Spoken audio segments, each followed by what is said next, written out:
During a golf round, you're not always going to have ideal weather conditions. Mackenzie, the golf pro here at the Don Valley Golf Course, is going to teach us ways that we can use weather to our advantage. So I've got a situation here. We got wind coming out of our right.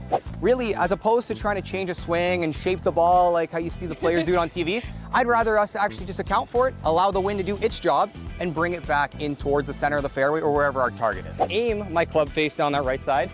And then while looking at my target, I often like to then step into my regular golf stance. I have both where my target is aimed and my body is aligned or running parallel and giving me a better chance of actually hitting my target. Staying down on the right side and good angle in at the pin. If your ball tends to travel a certain direction, try and change your perspective on the tee deck in order to just grow the fairway simply from an angle side of things. Right now, we are in the rough. It just rained. Oh my goodness, the ground is soaking wet. How do we adjust our golf swing and get out of this situation? Don't want to change a ton in the golf swing. We want to try and make it as repeatable as possible. Got a pretty good lie, but the rough's still a little longer. It's wet, so it's going to slow down my club face. So I need to then make sure that I take a little more club to help me get to the distance I ultimately want to go. This might only be a 3/4 60 degree. Instead, I've got a sand wedge in my hands today. Let's see if we can get one below these trees and onto that green. We're on the back there. When it slows down the club and we have that water on the face of the golf club, it's going to actually minimize how much spin we get on that ball. So expect for it to land and release a little bit.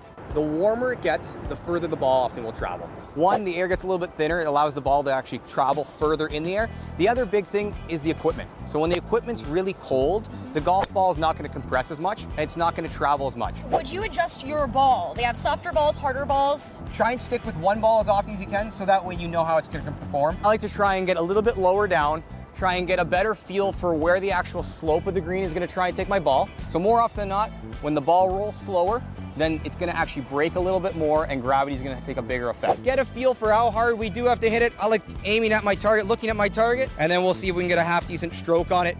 And best case scenario, it falls in the hole.